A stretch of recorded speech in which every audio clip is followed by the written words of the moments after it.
tout est calme. Les rideaux de la maison sont encore fermés, alors Vincent va s'assurer qu'il y a bien quelqu'un à l'intérieur. Mais personne ne répond. Soudain, Michel entend un bruit suspect. Les policiers sont sur le qui-vive. Difficile de savoir qui se cache, vraiment, à l'intérieur. L'un des rideaux se lève. C'est la compagne de Diop qui accueille les policiers. On prétend que le trafiquant présumé n'est pas chez elle. Les enquêteurs vont tout de même s'en assurer en inspectant une à une les pièces de la maison. La femme ne semble pas surprise par l'intrusion des policiers. Elle se serait séparée du trafiquant présumé depuis plusieurs mois déjà, en raison de son addiction au cannabis. Il ne lui rendrait visite que très rarement pour voir son fils. La compagne du trafiquant présumé semble coopérative. Les enquêteurs vont en profiter pour lui demander si elle n'aurait pas vu de la drogue transiter par son domicile. Autour de Banouk, le chien stup d'intervenir. Les enquêteurs veulent s'assurer que le trafiquant présumé n'a pas dissimulé de la drogue au domicile de son ex-compagne. L'animal va marquer à plusieurs endroits, et notamment dans ce petit débarras. Après une demi-heure de fouilles minutieuses, les enquêteurs doivent se rendre à l'évidence.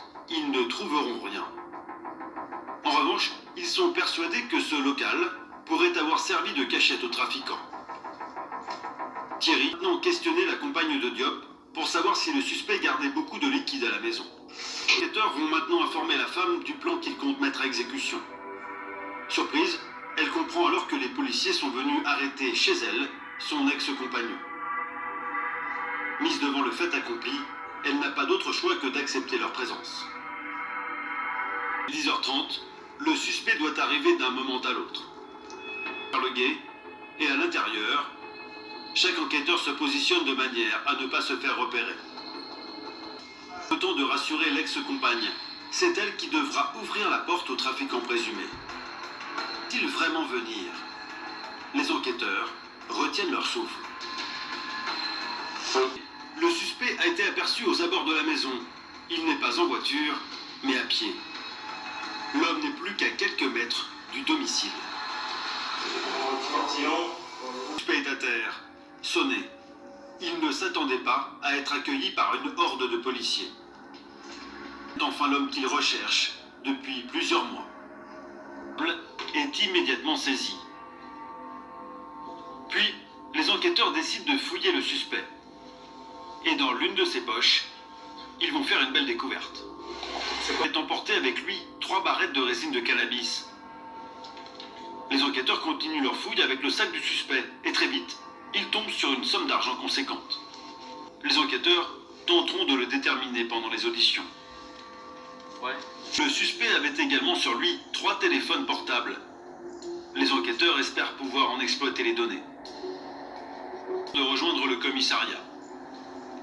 Pour l'interpellation est un véritable succès. Les enquêteurs ont relevé plusieurs indices leur permettant d'affirmer que Diop serait à la tête d'un important trafic de drogue. Pour lui soutirer des aveux. C'est Vincent qui va entendre le suspect en présence de son avocate. Rapidement, l'enquêteur comprend qu'il va devoir jouer serré, car Diop semble bien connaître ses droits. Dans tout en bloc. Fait immédiatement savoir au suspect qu'il n'est pas là par hasard. Pour tenter de le faire réagir, Vincent va maintenant le questionner sur les 3 barrettes de résine de cannabis retrouvées sur lui lors de son arrestation. Il affirme que la marchandise retrouvée sur lui correspond à sa consommation quotidienne de cannabis. Une déclaration qui ne convainc pas les enquêteurs au vu de la quantité. Pour eux, cette drogue était probablement destinée à la revente. Chipa nie une nouvelle fois toute implication dans un trafic de stupéfiants. Il va même jusqu'à jouer l'étonné. Alors Vincent va faire monter la pression d'un cran, en évoquant le surnom qu'on lui aurait donné dans le milieu. Ne fléchit pas et nie une nouvelle fois toute implication dans un trafic de stupéfiants. Il va même jusqu'à jouer l'étonné. Alors Vincent va faire monter la pression d'un cran, en évoquant le surnom qu'on lui aurait donné dans le milieu.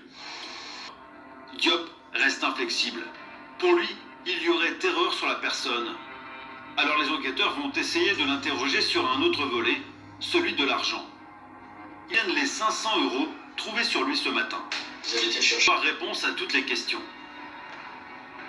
Alors Vincent préfère mettre un terme à l'audition pour laisser le suspect réfléchir en cellule.